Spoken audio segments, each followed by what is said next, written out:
2022 में जब एक तरफ सारी दुनिया की निगाहें रशिया यूक्रेन वॉर पर लगी हुई थी, तो उसी दौरान एशिया के दूसरे कोने पर एक कंट्री बहुत ही खतरनाक हथियार बनाने में मसरूफ था। ऐसे हथियार जो इससे पहले किसी कंट्री ने नहीं बनाए। चाइना के बिल्कुल साथ जुड़ा हुआ ये छोटा सा कंट्री नॉर्थ कोरिया है। नॉर्थ कोरिया ने 2022 में 90 बैलिस्टिक मिसाइल्स टेस्ट किए, जिनमें से 8 इंटरकॉन्टिनेंटल मिसाइल्स थे। मतलब उनकी रेंज इतनी ज्यादा थी कि वो एक कॉन्टिनेंट से दूसरे कॉन्टिनेंट तक टारगेट हिट कर सकते थे। फिर 24 मार्च 2022 को नॉर्थ कोरिया ने एक ऐसा ही इंटरकॉन्टिनेंटल मिसाइल फायर किया जो हमारी एटमॉस्फेयर से 6000 किलोमीटर ऊपर निकल गया और फिर वापस नीचे आकर जापानीज आइलैंड होकाइडो के बिल्कुल पास सी ऑफ जापान में गिर गया। ये करीबन 12,000 किलोमीटर का टोटल डिस्टेंस बनता है। अभी तक किसी भी कंट्री के पास ऐसे मिसाइल नहीं जिनकी रेंज इतनी ज्यादा हो। इस मिसाइल एक्सपेरिमेंट के बाद अमेरिका में खलबली मच गई। असल में अगर हम जियोग्राफिकली देखें तो अमेरिका बाकी सारी दुनिया से बहुत दूर है और उसके दोनों तरफ समुंदर है। अगर हम वेस्टर्न और अफ्रीकन साइड से देखें तो बीच में ये 5000 किलोमीटर का अटलांटिक ओशन है और अगर ईस्टर्न साइड से देखें तो ये तकरीबन 10,000 किलोमीटर का पैसिफिक ओशन है। अब अमेरिका के लिए बाकी दुनिया से इतना दूर होना बहुत फायदेमंद रहा है और यही वजह है कि किसी भी वर्ल्ड वॉर में अमेरिका पे डायरेक्टली कोई अटैक नहीं हुआ। सिर्फ जापान ने जब पर्ल हार्बर पर अटैक किया था तो वो यहाँ खड़ी अमेरिका की पैसिफिक फ्लीट तक पहुंचा था। इन मिसाइल एक्सपेरिमेंट्स का असर इतना ज्यादा था कि अगले ही दिन अमेरिकन और साउथ कोरियन एयरफोर्स कोरिया से लेकर जापान तक इस सारे एरिया में ज्वाइंट पेट्रोल करते रहे। इन इंटरकॉन्टिनेंटल मिसाइल्स का मतलब ये है कि अब पूरा अमेरिका नॉर्थ कोरिया के निशाने पर है। लेकिन ये तो सिर्फ एक छोटा सा रीजन है जिसकी वजह से नॉर्थ कोरिया पर अटैक करना इतना मुश्किल है। सच ये है कि आज की वीडियो में हम आपको ऐसे फैक्ट्स बताने वाले हैं जिनको सुनने के बाद आपको भी अंदाजा हो जाएगा कि नॉर्थ कोरिया को कंकर करना मुश्किल ही नहीं बल्कि करीबन नामुमकिन है। 2022 में नॉर्थ कोरिया ने सिर्फ यही इंटरकॉन्टिनेंटल मिसाइल्स टेस्ट नहीं किए बल्कि 4 अक्टूबर को नॉर्थ कोरिया ने एक short range ballistic missile test किया जो जापान के ऊपर से होता हुआ 4600 किलोमीटर दूर पैसिफिक ओशन में जाकर गिरा। In short range ballistic missiles का मतलब ये है कि अब नॉर्थ कोरिया आसानी से जापान, साउथ कोरिया और ग्वाम में अमेरिकन मिलिट्री बेसिस को टारगेट कर सकता है। और इन सब से भी बढ़कर नॉर्थ कोरिया अब टैक्टिकल न्यूक्लियर मिसाइल्स पर काम कर रहा है। Tactical nuclear missiles normal nuclear missiles से बहुत डिफरेंट होते हैं। सबसे पहले तो इनका साइज बहुत छोटा होता है और ये शॉर्ट रेंज पर टारगेट को हिट कर सकते हैं। दूसरा, इनको चलाने के लिए किसी सबमरीन या स्पेशल जेट की जरूरत नहीं होती बल्कि ये बड़ी आसानी से नॉर्मल मिसाइल व्हीकल से भी चल सकते हैं। और तीसरा, जिस तरह नॉर्मल न्यूक्लियर बॉम्ब को चलाने के लिए प्रेसिडेंट या प्राइम मिनिस्टर का अप्रूवल चाहिए, टैक्टिकल न्यूक्लियर मिसाइल्स चलाने के लिए सिर्फ कमांडर के अप्रूवल की जरूरत होती है। और इसकी वजह यह है कि जहां नॉर्मल न्यूक्लियर बॉम्ब पूरे शहर तबाह कर सकते हैं, वहीं टैक्टिकल न्यूक्लियर वेपन्स सिर्फ किसी स्पेसिफिक चीज को टारगेट करने के लिए होते हैं, जैसे कि दुश्मन की बेस या फिर पूरी बटालियन को डिस्ट्रॉय करना हो। अब नॉर्थ कोरिया को अच्छी तरह पता है कि अगर उसकी साउथ कोरिया और अमेरिका से वॉर हो जाती है और वो अमेरिका पर इंटरकॉन्टिनेंटल न्यूक्लियर मिसाइल फायर करता है तो जवाब में अमेरिकन सबमरीन्स भी 3 से 4 न्यूक्लियर मिसाइल से पूरे नॉर्थ कोरिया को उड़ा कर रख देंगी और इस तरह किसी के भी हाथ कुछ नहीं आएगा। दूसरी तरफ अगर नॉर्थ कोरिया सिर्फ टैंक्स, तोपों और जेट्स के साथ वॉर लड़ता है तो अमेरिका लिटरली चंद हफ्तों में ये जंग जीत जाएगा, क्योंकि अमेरिका के करीबन 30,000 फौजी साउथ कोरिया में हैं, 50,000 फौजी जापान में हैं और 22,000 फौजी इधर ग्वाम में हैं और फिर इधर हवाई में अमेरिका की सबसे बड़ी बहरी जहाजों की बेस है जहां पर कम से कम 2000 मिलिट्री जेट्स हर वक्त तैयार खड़े होते हैं। तो नॉर्थ कोरिया को अच्छी तरह पता है कि न्यूक्लियर हथियार के बगैर तो वो अमेरिका से बिल्कुल भी नहीं लड़ सकता, मगर न्यूक्लियर मिसाइल के साथ फिर खतरा ये है कि अमेरिकन सबमरीन्स बदले में उसे भी टारगेट कर सकती हैं। इसीलिए north Korea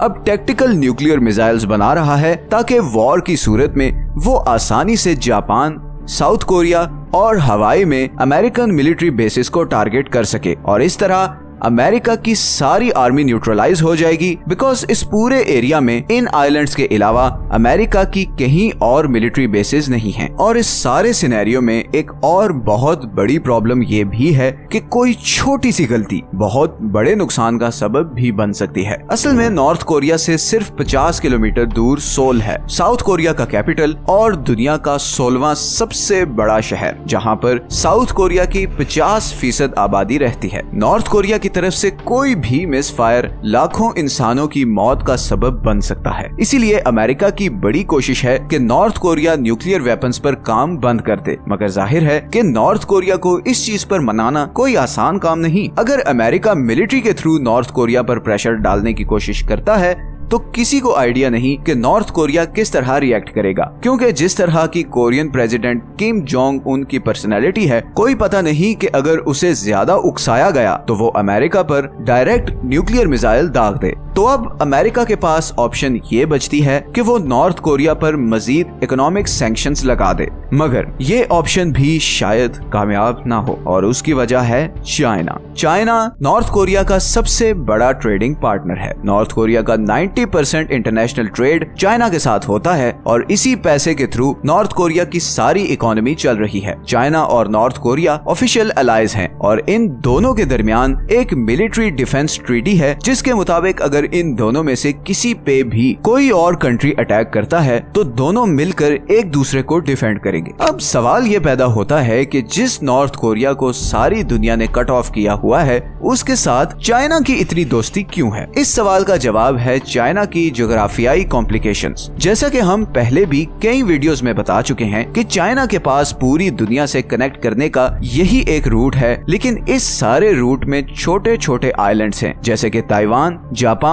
south Korea, Ryoko islands और फिलीपींस। ये सारे आइलैंड्स अमेरिका के दोस्त हैं और उसके एक इशारे पे चाइना के ये ट्रेड रूट्स ब्लॉक कर सकते हैं। अब चाइना के सबसे बड़े दुश्मन अमेरिका की एशिया में सबसे बड़ी मिलिट्री बेस साउथ कोरिया में है, जहां पर करीबन 30,000 अमेरिकन फौजी होते हैं, और इसीलिए चाइना के लिए नॉर्थ कोरिया उसके और अमेरिकन फौजियों के दरमियान एक बफर स्टेट है। इसीलिए चाइना हर सूरत नॉर्थ कोरिया के साथ बनाकर रखना चाहता है, क्योंकि अगर लेट्स से अमेरिका और साउथ कोरिया मिलकर नॉर्थ कोरिया पर अटैक करके उस पर कब्जा करते हैं तो चाइना बिल्कुल अकेला हो जाएगा, क्योंकि इस तरह चाइना के आसपास सारे अमेरिकन इन्फ्लुएंस्ड आइलैंड्स होंगे और चाइना का सर्वाइवल अच्छा खासा खतरे में पड़ जाएगा। इसी तरह चाइना के लिए एक और मुश्किल ये भी है कि अगर नॉर्थ कोरिया ये वॉर हारता है तो उसे एक रेफ्यूजी क्राइसिस का सामना करना पड़ेगा, क्योंकि लाखों कोरियंस बॉर्डर क्रॉस करके चाइना आ जाएंगे और जाहिर है ये चाइना की इकोनॉमी पर बहुत बड़ा बोझ होंगे। और यही वजह है कि नॉर्थ कोरिया फिलहाल चाइना की मजबूरी है। तो अभी तक दो ऐसी चीजें हैं जो नॉर्थ कोरिया को अनडिफीटेबल बना रही हैं। एक है उसकी जबरदस्त मिसाइल टेक्नोलॉजी और दूसरा है चाइना का साथ। तीसरी एक और चीज जो नॉर्थ कोरिया को साउथ कोरिया के मुकाबले में और ज्यादा मजबूत बनाने वाली है, वो है उसकी बढ़ती हुई पॉपुलेशन। अब अगर हम साउथ कोरिया की करंट पॉपुलेशन देखें तो वो नॉर्थ कोरिया से ऑलमोस्ट डबल है, मगर फ्यूचर में ये गैप कम होने वाला है और उसकी वजह है साउथ कोरिया का low birth rate. South Korea में बर्थ रेट है 1.1, जबकि नॉर्थ कोरिया में बर्थ रेट है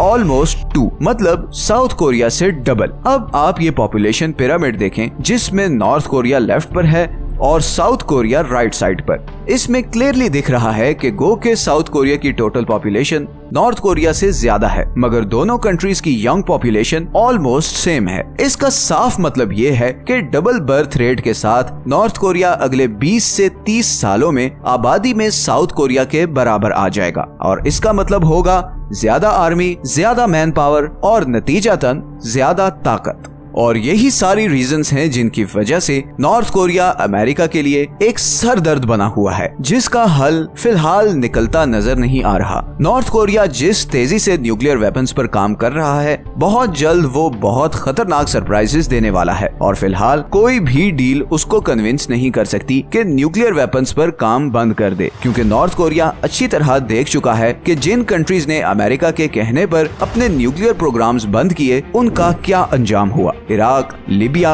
और अब यूक्रेन की एग्जाम्पल सबके सामने है। इन तीनों कंट्रीज ने अमेरिका के कहने पर अपने न्यूक्लियर प्रोग्राम्स बंद किए और उनका नतीजा आपके सामने है। बल्कि फरवरी 2022 में साउथ कोरिया में एक सर्वे हुआ जिसमें 71% साउथ कोरियंस ने ये कहा कि उनके कंट्री के पास न्यूक्लियर वेपन्स होने चाहिए, चाहे इसके लिए न्यूक्लियर नॉन प्रोलिफरेशन ट्रीटी तोड़नी भी पड़े। इसका साफ मतलब ये है कि सब कंट्रीज जान गए हैं कि दुश्मनों पर धाक बिठाने के लिए न्यूक्लियर वेपन्स की कितनी जरूरत है। अब मैं पर्सनली न्यूक्लियर वेपन्स के बहुत खिलाफ हूँ।